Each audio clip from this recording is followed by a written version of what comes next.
Hello दोस्तों, welcome. इस video में हम प्रश्नावली 2.2 बहुपद का पहला प्रश्न करेंगे।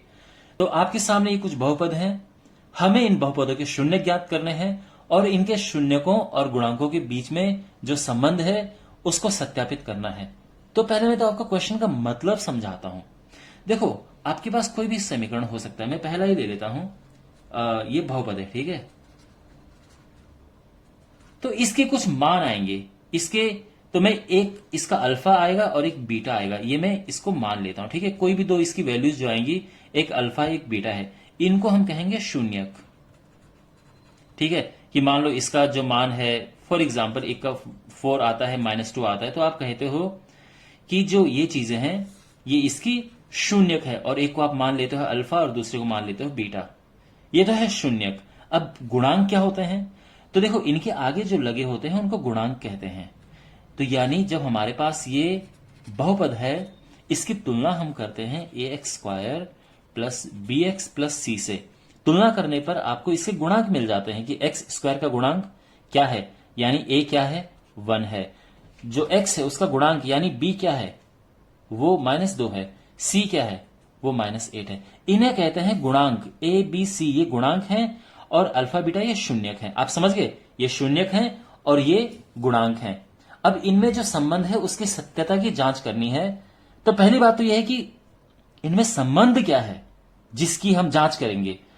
तो देखो माय डियर, एक तो होता है अल्फा प्लस बीटा, यानी शून्यकों का योग, वो होता है -b/a, और दूसरा होता है अल्फा बीटा, यानी शून्यकों का गुणनफल, ये होता है c/a। हम इसकी सत्यता की जांच करते हैं इसे। ओके, अब अच्छे से डिटेल में आप जब आगे क्वेश्चंस करेंगे, क्वेश्चंस में आप आगे मैं आपको करवा रहा हूं तो आप उसमें आराम से सीखेंगे। तो क्वेश्चंस करना शुरू करते हैं। x² - 2x - 8। तो पहले तो इसके शून्यक निकालने हैं, तो हम कैसे करेंगे? x² - 2x - 8, इसको हम रखेंगे 0, ठीक है। तो इसको हम 0 रखने पर तो कैसे करेंगे? अब इसके फैक्टराइजेशन करो, गुणनखंड करो, तो ये हो जाएगा, ये होता है 4 दूने 8, x² - 4x plus 2x - 8 is equal to 0, x - 4 plus 2x - 4, और ये हो गया x - 4 और यहां पे x प्लस 2। अब x - 4 को हम रखेंगे 0, तो उससे x आ जाएगा 4, एंड x प्लस 2 को अगर हम रखते हैं 0, तो उससे x आ जाता है -2। यहां तक सब समझ आ गया। तो इसके जो शून्यक हो गए हैं वो है 4, -2। तो ये दो शून्यक हैं। अब यहां पे हम इसके गुणांकों में और जो शून्यक आए हैं इनमें जो संबंध है वो सत्यापित करेंगे, ठीक है। तो अब यहां पे देखो, 4, यहां पे जो x² - 2x - 8 है, इसको किससे कंपेयर करेंगे कि ax² plus bx plus c से तुलना करने पर। तो यहां पे आप देख सकते हैं a है 1, b है -2 और c है -8, ठीक है। अब जो यहां पे शून्यक आए हैं, आप उसको क्या ले सकते हैं? जो शून्यक है तो एक अल्फा ले सकते हैं और दूसरा बीटा ले सकते हैं। यहां तक सब ठीक है। अब देखो, होता यह है कि जब आप शून्यकों को प्लस करते हैं, यानी अल्फा प्लस बीटा करते हैं, तो वो होता है -b/a। अब देखो क्या ये सत्य है? तो अल्फा क्या है 4, बीटा क्या है -2, बी क्या है -2 अपॉन ए क्या है 1। समझ आ रहा है? 4 में से 2 माइनस हुआ तो ये बच गया 2, माइनस माइनस का प्लस हुआ और 2/1 होता है 2, और ये हो गया, ये सत्य है। ये तो हमने प्लस को किया। अब क्या करेंगे? हम मल्टीप्लाई वाले को करेंगे। तो क्या होता है? अल्फा बीटा, यानी शून्यकों का गुणनफल क्या होता है, c अपॉन a। तो अल्फा है 4 और बीटा है -2 और c क्या है आप देख सकते हैं -8 बटे a है 1, 4 दूने 8 और ये -8 आएगा और ये भी सत्य है। ठीक है ना। तो आई होप आपको ये समझ आ गया होगा। यहां पे आपको इंपॉर्टेंट बात जो समझनी है वो है स्टेप। जिस तरह से मैंने लिखा है आपको बिल्कुल वैसे ही एग्जाम में लिखना है, ऐसे ही फॉलो करना है। ठीक है ना। चलिए अब बढ़ते हैं अगले पार्ट की ओर। इसका जो सेकंड पार्ट है तो देखिए यहां पे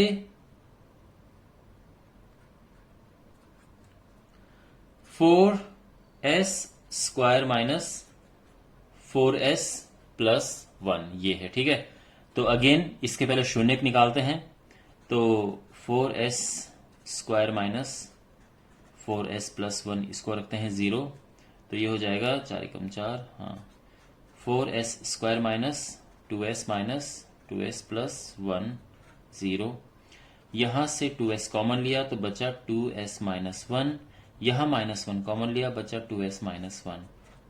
अब यहां से 2s माइनस 1 आया और यहां बचा 2s यहां से और -1 यहां से। अब 2s माइनस 1 को आप 0 रखते हैं तो s आ जाता है 1/2 और दूसरा भी आप देख सकते हैं दूसरा भी सेम है।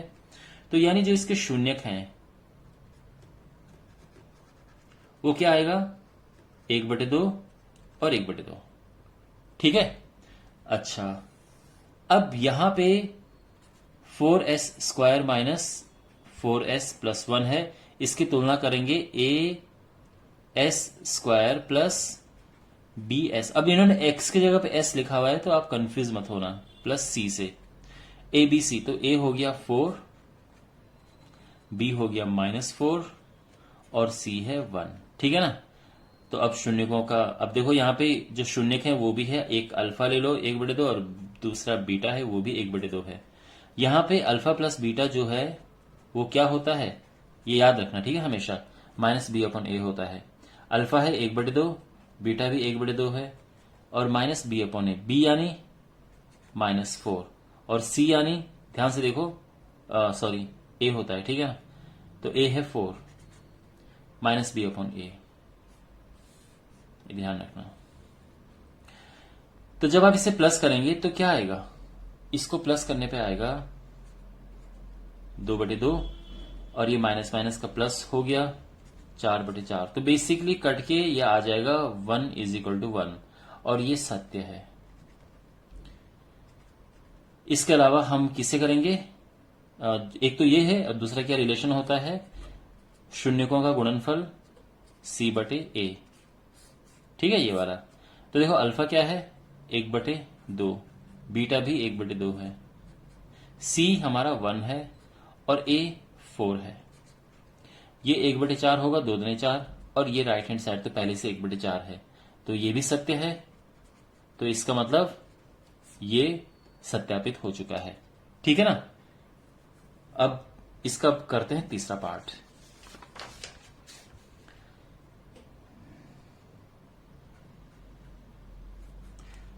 थर्ड पार्ट जो इसका है वो है 6x square minus 3 minus 7x। Same करना है, शून्यक निकालना है और गुणांकों और शून्यकों के बीच में संबंध हमें सत्यापित करना है।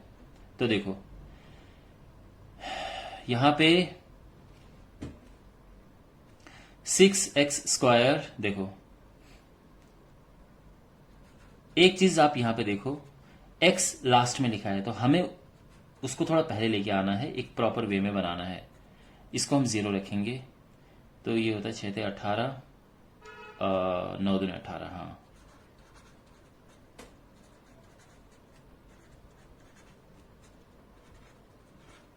तो यहां से 3x कॉमन आया 2x - 3 प्लस 1 कॉमन आया 2x - 3, 2x - 3 कॉमन दोनों में से और यहां पे 3x + 1। ठीक है, यहां तक समझ आ गया। अब अगर हम इसे 0 रखते हैं तो 2x आता है 3, जिससे x आ जाएगा 3/2 और जब हम 0 रखते हैं इसे तो 3x माइनस 1 हो गया और x हो गया -1/3।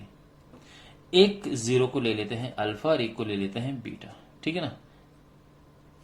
अब वही करेंगे जो हम करते आए हैं। तो यहां पे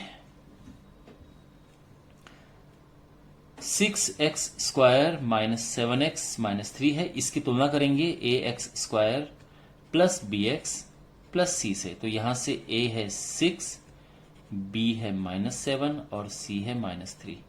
अब करनी है हमने शून्यक और गुणांकों के बीच में इनकी संबंध को सत्यापित करना है। तो आप जानते हैं अल्फा प्लस बीटा ये होता है। तो अल्फा है 3/2 और बीटा है -1/3। बी जो यहां पे है वो है -7 और ए है 6। अब इसको सिंप्लीफाई करना है। तो देखो कैसे करेंगे। 3 दूनी 6, 3 3 9 -2 और ये माइनस माइनस का प्लस हो जाएगा। अब आप देख सकते हैं यहाँ पे 9 में से 2 गया तो 7 बचता है, यानी ये 7/6 इधर भी है और 7/6 उधर भी है। तो ये ट्रू है, ठीक है ना। अब यहां पे इसका जो देखो ये तो प्लस है, मल्टीप्लाई में क्या होता है alpha beta is equal to C/A। Alpha यानी 3/2, ठीक है ना। ये दो शून्य हैं इसके, 3/2 और -1/3। C/A, C यानी -3 और A यानी 6। 3 से 3 कट गया -1/2 और यहां से 3 दूने 6, ये भी -1/2 और ये भी क्या है सत्य है। तो हो गया सत्यापित। ओके, अब बढ़ते हैं अगले पार्ट की ओर। फोर्थ पार्ट है अब 4u² प्लस 8u, ठीक है। तो इसको हम करेंगे जीरो पुट। इसमें 4u कॉमन है तो अंदर बचा u प्लस 2। एक बार इसे जीरो रखेंगे तो ये तो सीधे आ गया आंसर, और एक बार इसे जीरो रखेंगे तो u आ जाएगा -2। यहां तक सब सही है। तो एक जो शून्यक है वो 0 है और दूसरा क्या है -2 है।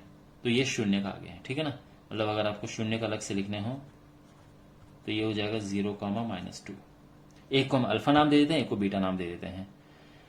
अब हमने इसको सत्यापित करना है। तो देखो 4u² प्लस 8u, इसकी तुलना किससे करेंगे au² plus bu plus c से करने पर। तो यहां पे a हो गया हमारा 4। देखो अब यहां पे x की जगह पे u है, ठीक है बिल्कुल सेम। जो b है वो है 8 और जो c है वो तो 0 है, c तो है ही नहीं यहां। तो अब करते हैं, अब तुलना करते हैं, ठीक है। तो देखो इन्हें कहते हैं शून्यक और इन्हें कहते हैं गुणांक। तो इनके बीच में क्या संबंध होता है, एक तो होता है प्लस वाला। तो अल्फा है 0 -2, b है 8 और a है 4। तो ये -2 हुआ, ये कट के ये भी -2 हो जाएगा और ये सत्य है। लेकिन जब हम करेंगे इनके प्रोडक्ट का अल्फा इंटू बीटा तो वो C/A होता है। अल्फा तो जैसे मैंने बताया 0 है और बीटा -2 है और यहां C 0 है, यानी C और A 4 है। तो इधर वाला भी 0 हो गया, उधर वाला भी 0 हो गया, तो ये भी सत्य है, ठीक है ना। वेल, अब बढ़ते हैं अगले क्वेश्चन की ओर। यहां पे अब 5th पार्ट है और 5th पार्ट में हमारे पास है t² -15। तो अगेन हम इसको जीरो पुट करेंगे तो t² आ जाएगा 15 और t हो जाएगा ±√15। तो इसके जो शून्यक होंगे वो हो जाएगा एक तो प्लस में √15 और एक माइनस में √15। तो एक को हम अल्फा नाम दे देते हैं और एक को बीटा नाम दे देते हैं। यहां तक ठीक है। अब बात करते हैं इनके शून्यकों और गुणांकों के बीच में संबंध की। तो देखो t² -15 है, इसकी तुलना करेंगे हम किससे at² plus bt plus c। अब यहां पे x की जगह पे t है तो देखो ए तो हो गया 1 क्योंकि ये 1 है, ये भी 1 है। बी यहां है नहीं क्योंकि यहां टी है नहीं, तो वो तो 0 हो गया। और सी है -15। यहां तक ठीक है। अब करते हैं कंपैरिजन। अब इसमें जांच करनी है हमें, ठीक है। तो देखो अल्फा प्लस बीटा क्या होता है, -b/a। यहां पे अल्फा क्या है, √15, ठीक है ना। बीटा क्या है, -√15।